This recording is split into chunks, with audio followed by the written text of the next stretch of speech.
بالله من الشيطان الرجيم. بسم الله الرحمن الرحيم. لا يحب الله الجهر بالسوء من القول إلا من ظلم، وكان الله سميعا عليما. إن تبدوا خيرا أو تخفوه أو تعفو عن سوء فإن الله كان عفوا قديرا. إن الذين يكفرون بالله ورسله ويريدون أن يفرقوا بين الله ورسله ويقولون نؤمن ببعض ونكفر ببعض ويريدون أن يتخذوا بين ذلك سبيلا، أولئك هم الكافرون حقا، وأعتدنا للكافرين عذابا مهينا. والذين آمنوا بالله ورسله ولم يفرقوا بين أحد منهم أولئك سوف يؤتيهم أجورهم، وكان الله غفورا رحيما. يسألك أهل الكتاب أن تنزل عليهم كتابا من السماء فقد سألوا موسى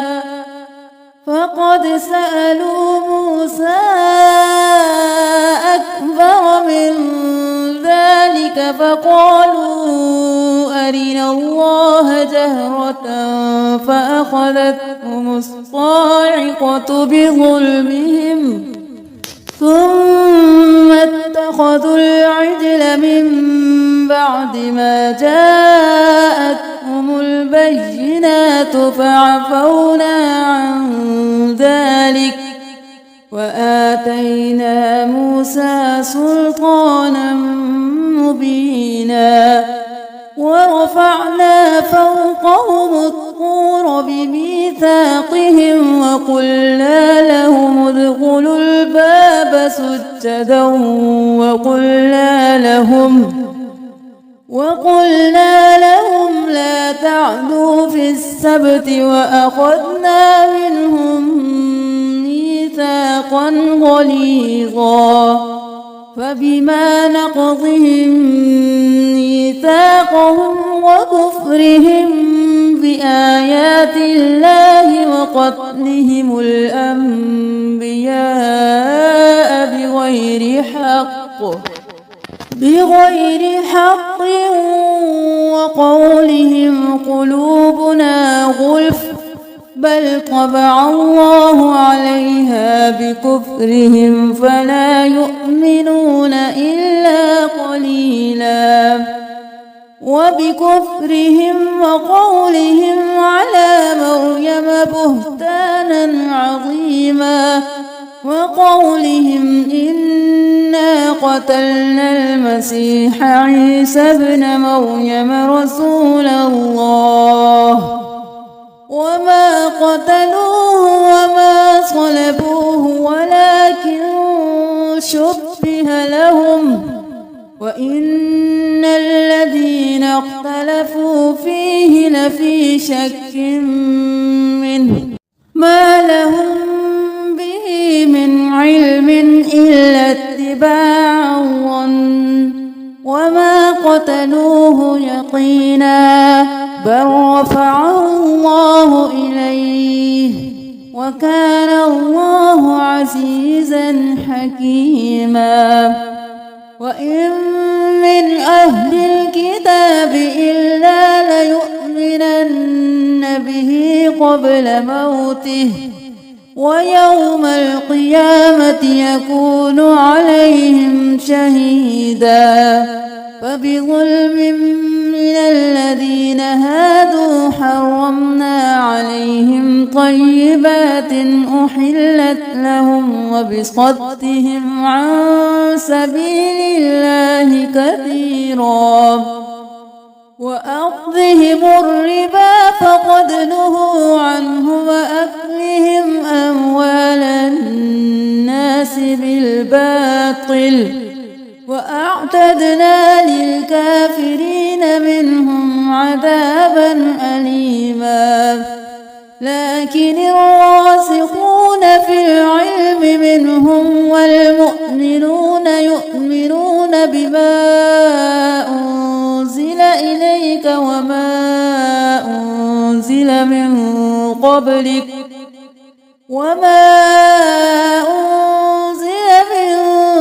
قبلك والمقيمين الصلاة والمؤتون الزكاة والمؤمنون بالله واليوم الآخر أولئك سنؤتيهم أجرا عظيما. إنا أوحينا إليك كما أوحينا إلى نوح والنبيين من بعده وأوحينا إلى إبراهيم وإسماعيل وإسحاق ويعقوب والأسباط وعيسى وأيوب ويونس وهارون وسليمان وآتينا داود زبورا. ورسلا قد قصصناهم عليك من قبل ورسلا لم نقصصهم عليك وكلم الله موسى تكليما. رسلا مبشرين ومنذرين لئلا يكون للناس على الله حجة بعد الرسل وكان الله عزيزا حكيما. لكن الله يشهد بما أنزل إليك أنزله بعلمه والملائكة يشهدون وكفى بالله شهيدا. إن الذين كفروا وصدوا عن سبيل الله قد ضلوا ضلالا بعيدا. إن الذين كفروا وظلموا لم يكن الله ليغفر لهم ولا ليهديهم طريقا إلا طريق جهنم خالدين فيها أبدا وكان ذلك على الله يسيرا. يا أيها الناس قد جاءكم الرسول بالحق من ربكم فآمنوا خيرا لكم وإن تكفروا فإن لله ما في السماوات والأرض وكان الله عليما حكيما. يا أهل الكتاب لا تغلوا في دينكم ولا تقولوا على الله إلا الحق إنما المسيح عيسى ابن مريم رسول الله وكلمته ألقاها إلى مريم وروح منه فآمنوا بالله ورسله ولا تقولوا ثلاثة انتهوا خيرا لكم إنما الله إله واحد سبحانه أن يكون له ولد له ما في السماوات وما في الأرض وكفى بالله وكيلا لن يستنكف المسيح أن يكون عبدا لله ولا الملائكة المقربون ومن يستنكف عن عبادته ويستكبر فسيحشرهم إليه جميعا فأما الذين آمنوا وعملوا الصالحات فيوفيهم أجورهم ويزيدهم من فضله وأما الذين استنكفوا واستكبروا فيعذبهم عذابا أليما ولا يجدون لهم من دون الله وليا ولا نصيرا يا أيها الناس قد جاءكم برهان من ربكم وأنزلنا إليكم نورا مبينا فأما الذين آمنوا بالله واعتصموا به فسيدخلهم في رحمة منه وفضل ويهديهم إليه صراطا مستقيما يستفتونك قل الله يفتيكم في الكلالة إن امرؤ هلك ليس له ولد وله أخت فلها نصف ما ترك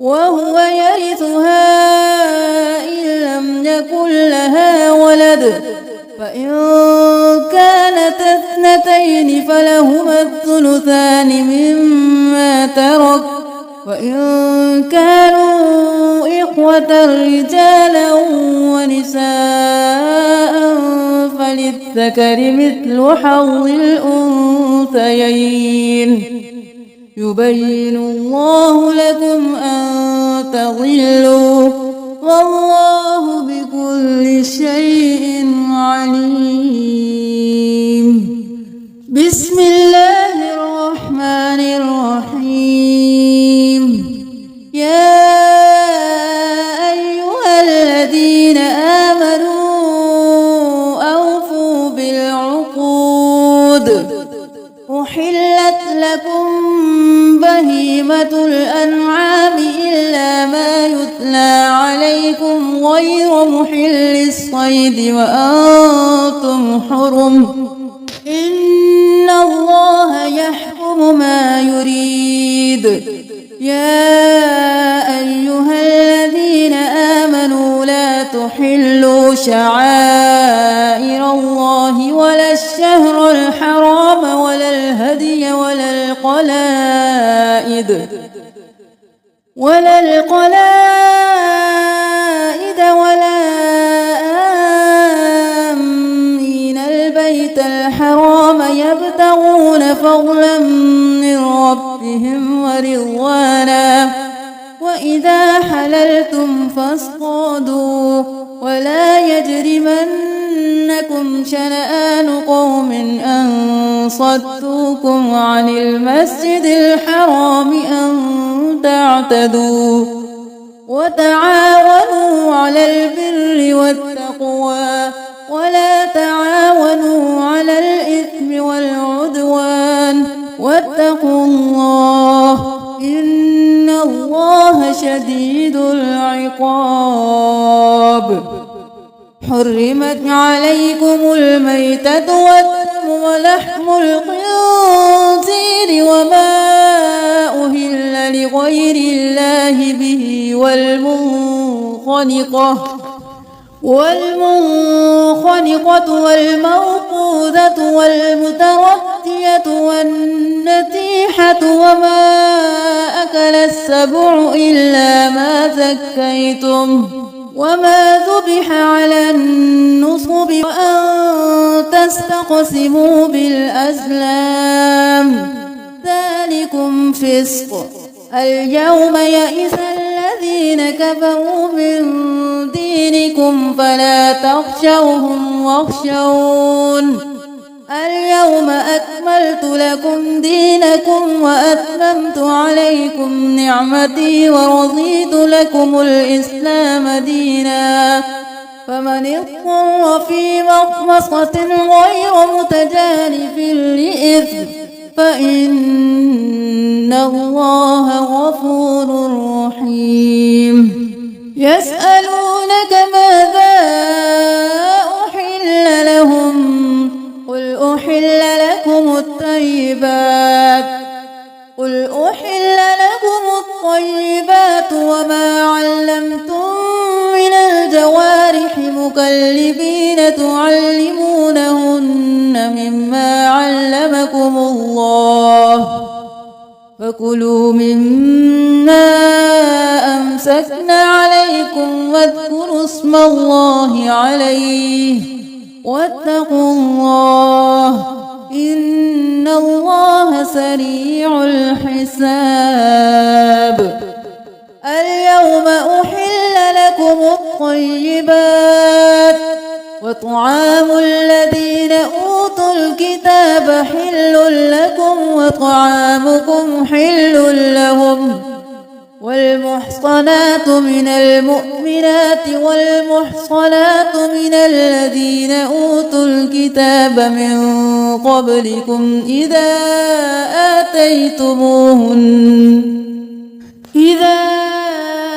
آتيتموهن أجورهن محصنين غير مسافحين ولا متخذي أخدان. ومن يكفر بالإيمان فقد حبط عمله وهو في الآخرة من الخاسرين.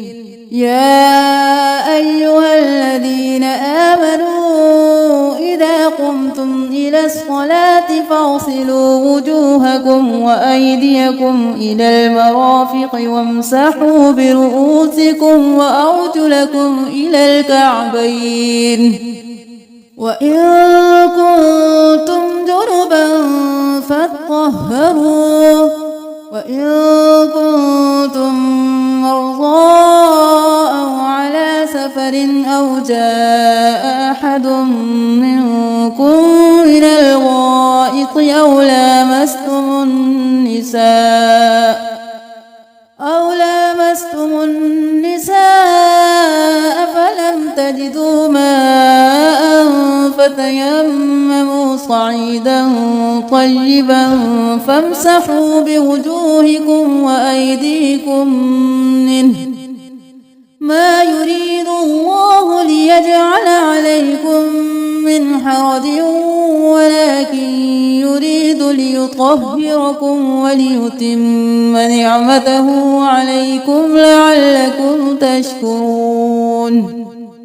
واذكروا نعمة الله عليكم وميثاقه الذي واثقكم به إذ قلتم سمعنا وأطعنا واتقوا الله إن الله عليم بذات الصدور.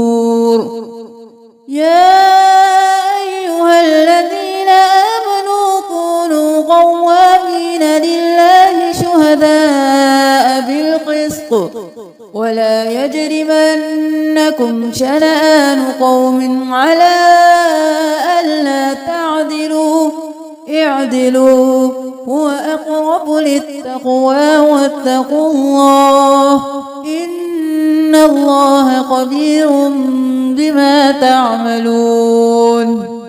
وعد الله الذين آمنوا وعملوا الصالحات لهم مغفرة وأجر عظيم. والذين كفروا وكذبوا بآياتنا أولئك أصحاب الجحيم. يا أيها الذين آمنوا اذكروا نعمة نعمة الله عليكم إذ هم قوم أن يبسطوا إليكم أيديهم فكف أيديهم عنكم واتقوا الله وعلى الله فليتوكل المؤمنون. ولقد أخذ الله ميثاق بني إسرائيل وبعثنا منهم 12 نقيبا وقال الله إني معكم لئن أقمتم الصلاة وآتيتم الزكاة وآمنتم برسلي وعزرتموهم وأقرضتم الله قرضا حسنا لأكفرن عنكم سيئاتكم ولأدخلنكم جنات تجري من تحتها الأنهار فمن كفر بعد ذلك منكم فقد ضل سواء السبيل. فبما نقضهم ميثاقهم لعناهم وجعلنا قلوبهم قاسية يحرفون الكلم عن مواضعه ونسوا حظا مما ذكروا به ولا تزال تطلع على خائنة منهم إلا قليلا منهم فاعف عنهم واصفح إن الله يحب المحسنين. ومن الذين قالوا إنا نصارى أخذنا ميثاقهم فنسوا حظا مما ذكروا به فأغرينا بينهم العداوة والبغضاء إلى يوم القيامة وسوف ينبئهم الله بما كانوا يصنعون. يا أهل الكتاب قد جاءكم رسولنا يبين لكم كثيرا مما كنتم تخفون من الكتاب ويعفو عن كثير. قد جاءكم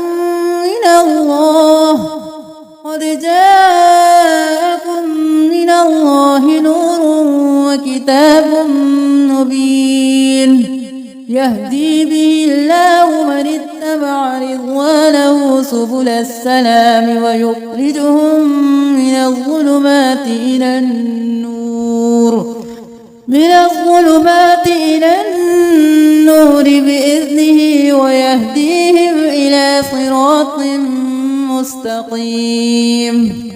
لقد كفر الذين قالوا إن الله هو المسيح ابن مريم قل فمن يملك من الله شيئا إن أراد أن يهلك المسيح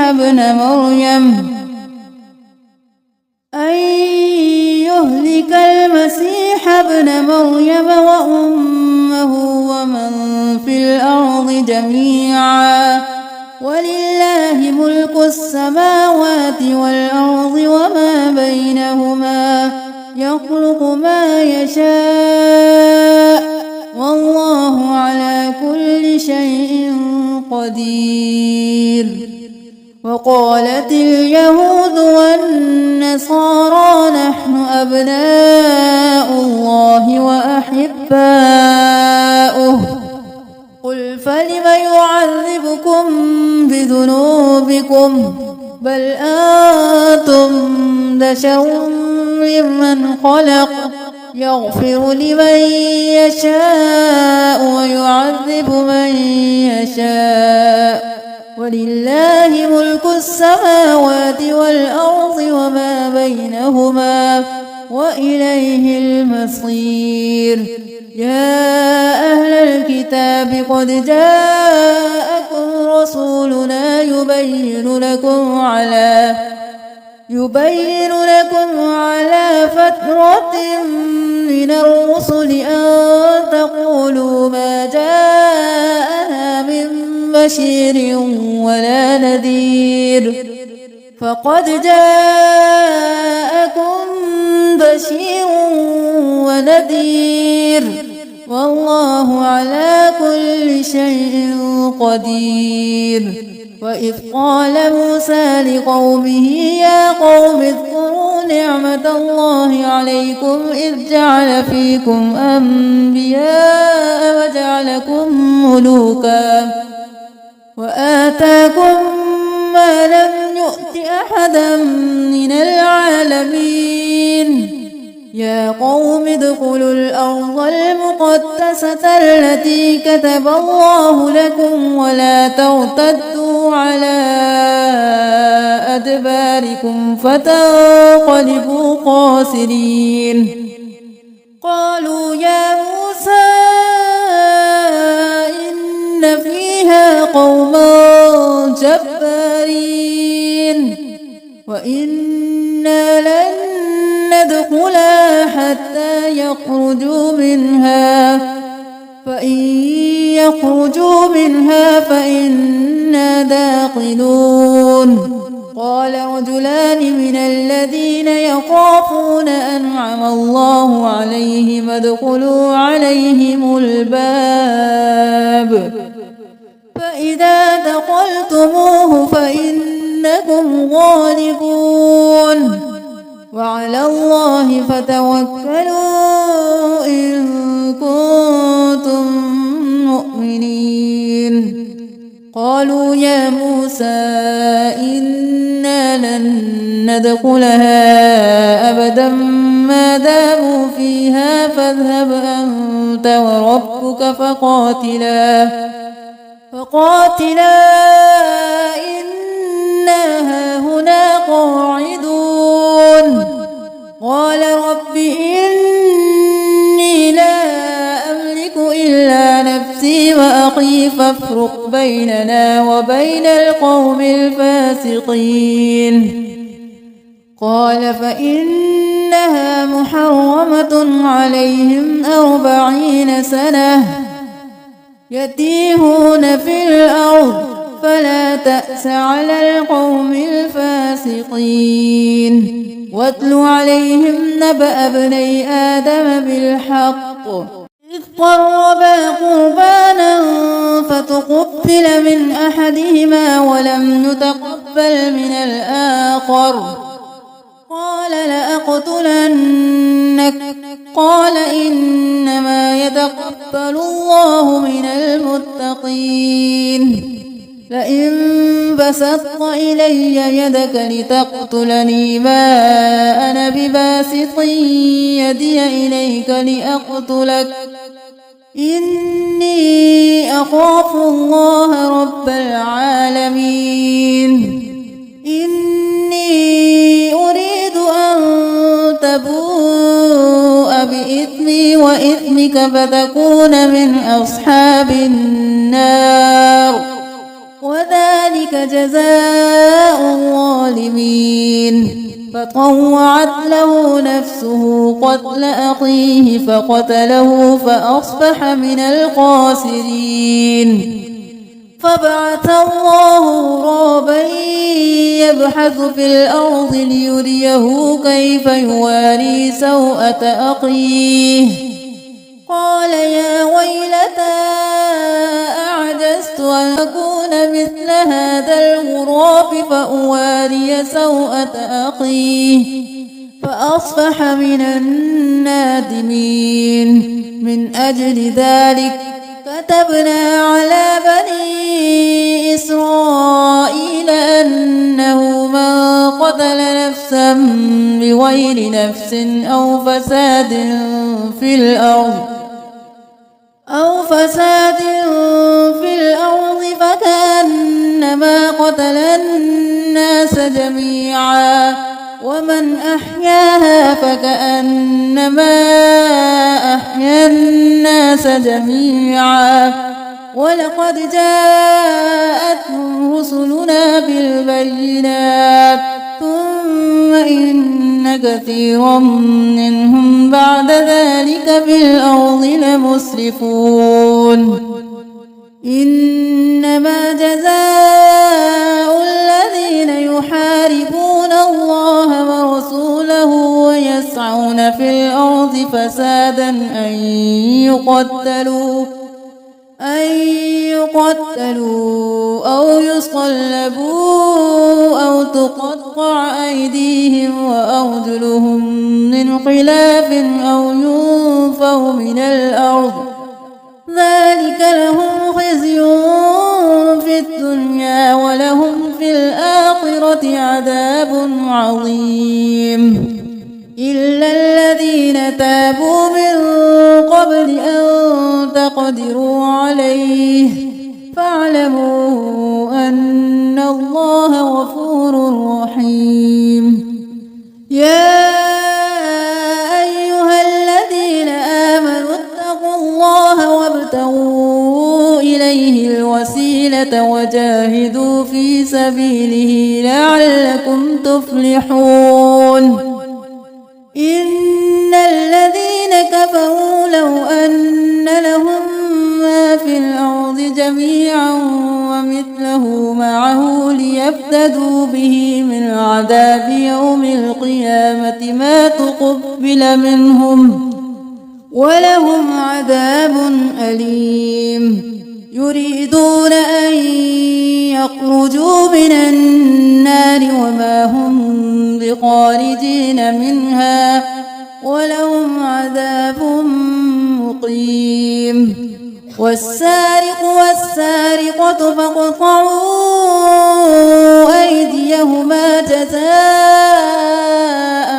بما كسبا نكالا من الله والله عزيز حكيم فمن تاب من بعد ظلمه وأصلح فإن الله يتوب عليه إن الله غفور رحيم ألم تعلم أن الله له ملك السماوات والأرض يعذب من يشاء ويغفر لمن يشاء والله على كل شيء قدير يا أيها الرسول لا يحزنك الذين يسارعون في الكفر من الذين قالوا آمنا بأفواههم ولم تؤمن قلوبهم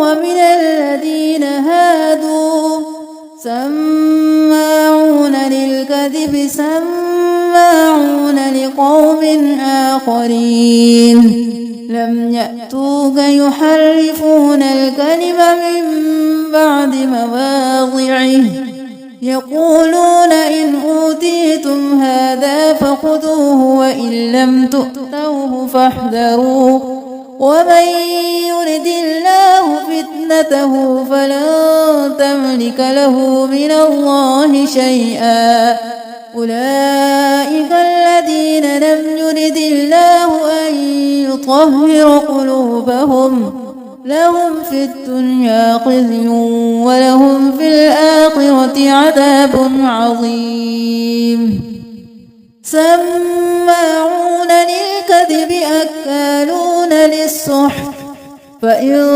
جاءوك فاحكم بينهم أو أعرض عنهم وإن تعرض عنهم فلن يضروك شيئا وإن حكمت فاحكم بينهم بالقسط إن الله يحب المقسطين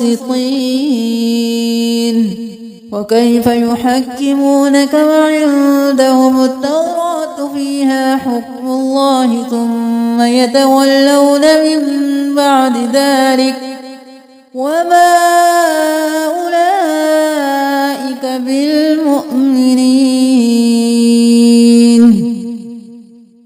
إنا أنزلنا التوراة فيها هدى ونور يحكم بها النبيون الذين أسلموا للذين هادوا والربانيون والأحبار بما استحفظوا من كتاب الله وكانوا عليه شهداء. فلا تخشوا الناس واخشوني ولا تشتروا بآياتي ثمنا قليلا ومن لم يحكم بما أنزل الله فأولئك هم الكافرون. وكتبنا عليهم فيها أن النفس بالنفس والعين بالعين والأنف بالأنف والأذن بالأذن والسن بالسن والجروح قصاص فمن تصدق به فهو كفارة له ومن لم يحكم بما أنزل الله فأولئك هم الظالمون. وقفينا على آثارهم بعيسى ابن مريم مصدقا لما بين يديه من التوراة وآتيناه الإنجيل فيه هدى ونور ومصدقا لما بين يديه من التوراة وهدى وموعظة للمتقين. وليحكم أهل الإنجيل بما أنزل الله فيه ومن لم يحكم بما أنزل الله فأولئك هم الفاسقون. وأنزلنا إليك الكتاب بالحق مصدقا لما بين يديه من الكتاب ومهيمنا عليه فاحكم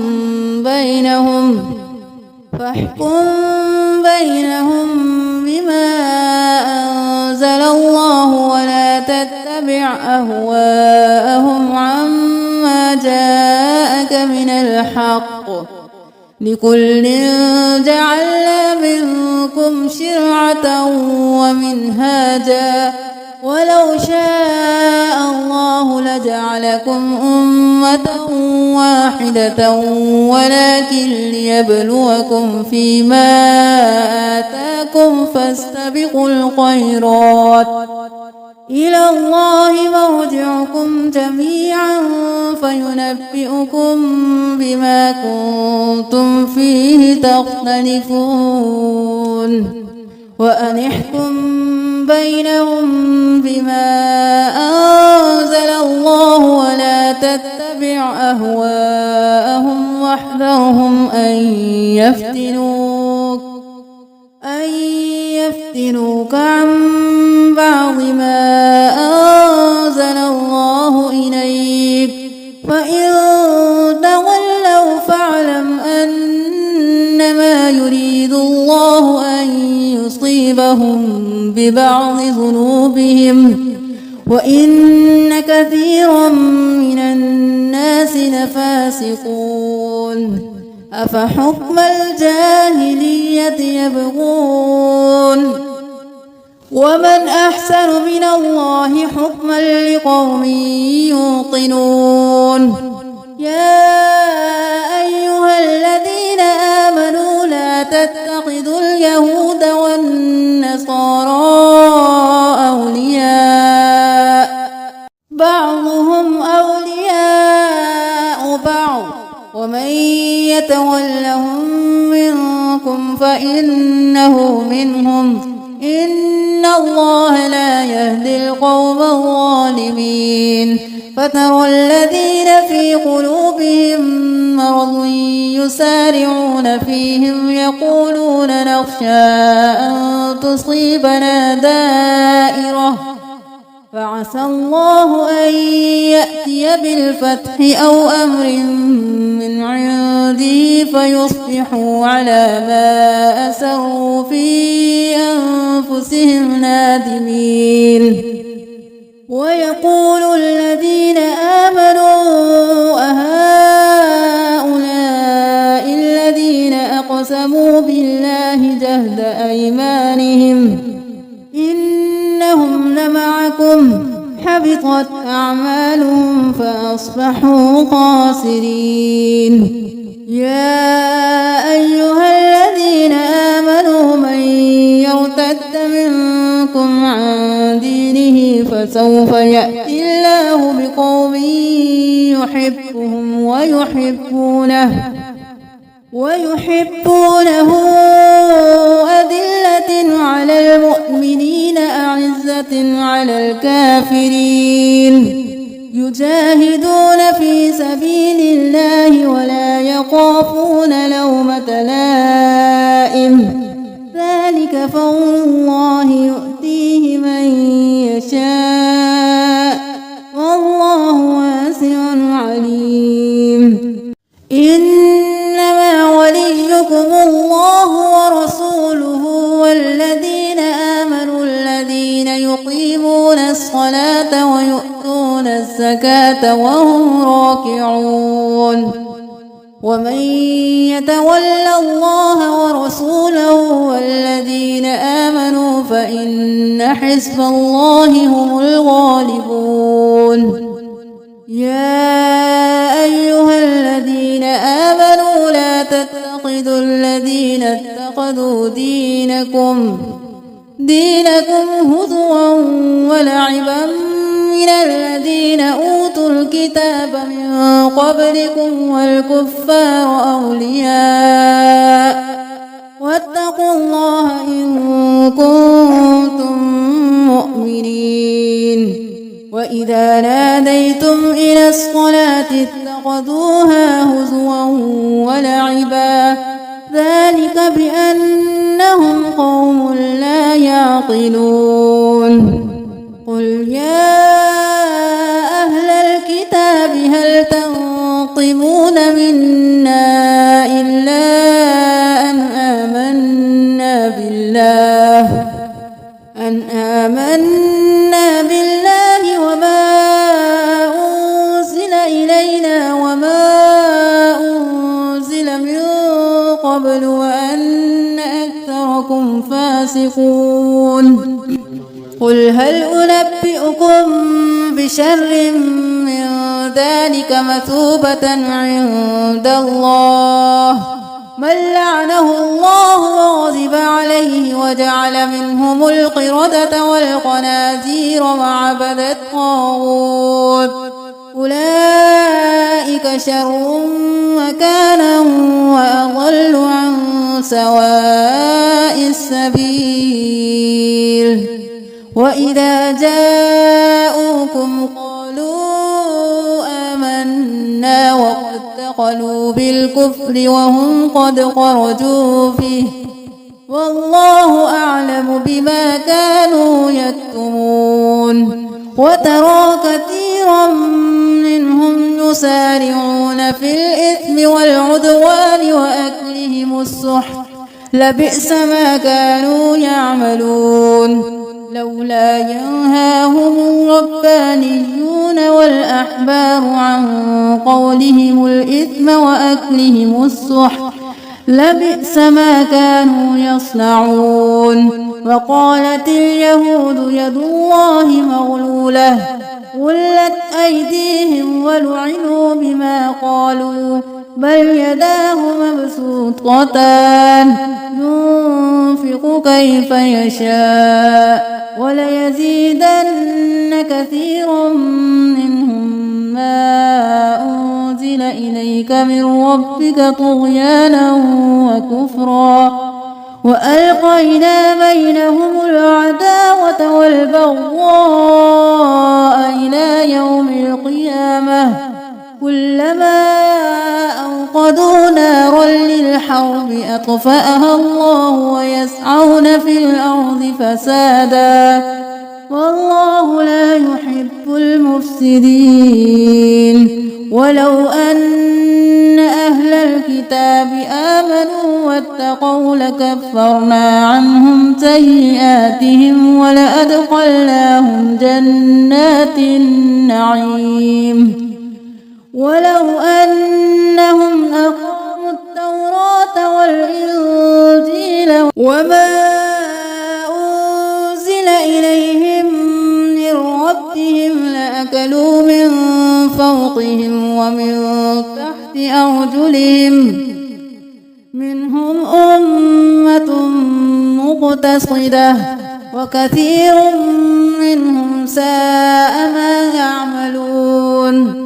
يا أيها الرسول بلغ ما أنزل إليك من ربك وإن لم تفعل فما بلغت رسالته والله يعصمك من الناس إن الله لا يهدي القوم الكافرين.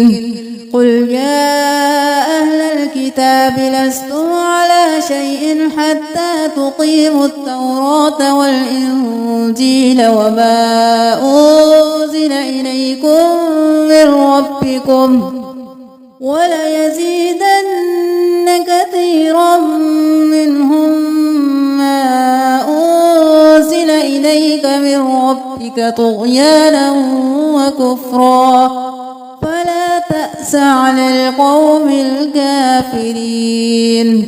إن الذين آمنوا والذين هادوا والصابئون والنصارى من آمن بالله واليوم الآخر وعمل صالحا فلا خوف عليهم ولا هم يحزنون. لقد أخذنا ميثاق بني إسرائيل وأرسلنا إليهم رسلا كلما جاءهم رسول بما لا تهوى أنفسهم فريقا كذبوا وفريقا يقتلون. وحسبوا ألا تكون فتنة فعموا وصموا ثم تاب الله عليهم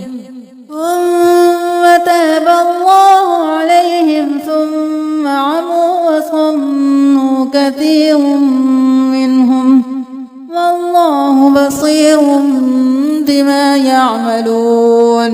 لقد كفر الذين قالوا إن الله هو المسيح ابن مريم وقال المسيح يا بني إسرائيل اعبدوا الله ربي وربكم إنه من يشرك بالله فقد حرم الله عليه الجنة ومأواه النار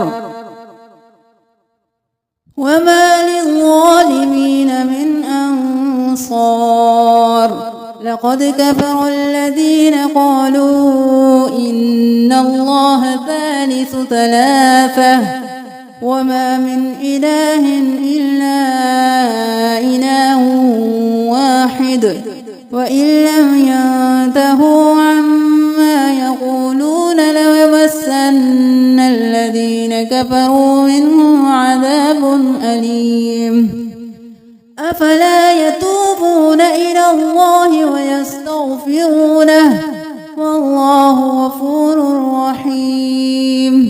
ما المسيح ابن مريم إلا رسول قد خلت من قبله الرسل وأمه صديقة كانا يأكلان الطعام انظر كيف نبين لهم الآيات ثم انظر أنى يؤفكون. قل تعبدون من دون الله ما لا يملك لكم ضرا ولا نفعا والله هو السميع العليم. قل يا أهل الكتاب لا تغلوا في دينكم غير الحق ولا تتبعوا أهواء قوم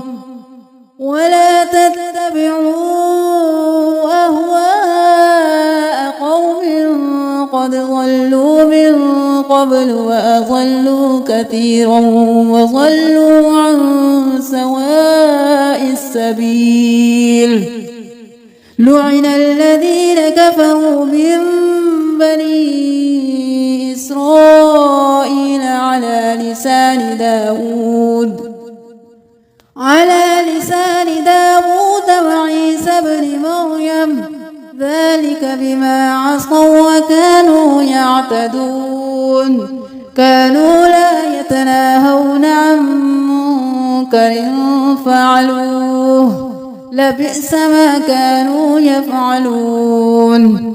ترى كثيرا منهم يتولون الذين كفروا لبئس ما قدمت لهم أنفسهم أن سخط الله عليهم وفي العذاب هم خالدون. ولو كانوا يؤمنون بالله والنبي وما أنزل إليه ما اتخذوهم أولياء ولكن كثيرا منهم فاسقون. لتجدن أشد الناس عداوة للذين آمنوا اليهود والذين أشركوا ولتجدن أقربهم مودة للذين آمنوا الذين قالوا إنا نصارى ذلك بأن منهم قسيسين ورهبانا وأنهم لا يستكبرون.